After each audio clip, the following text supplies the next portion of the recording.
शादी होते जान गे भुलाई गेले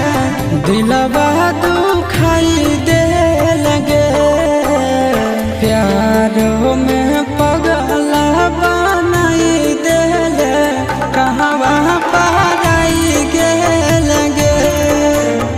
प्यार में पगला बनाई देले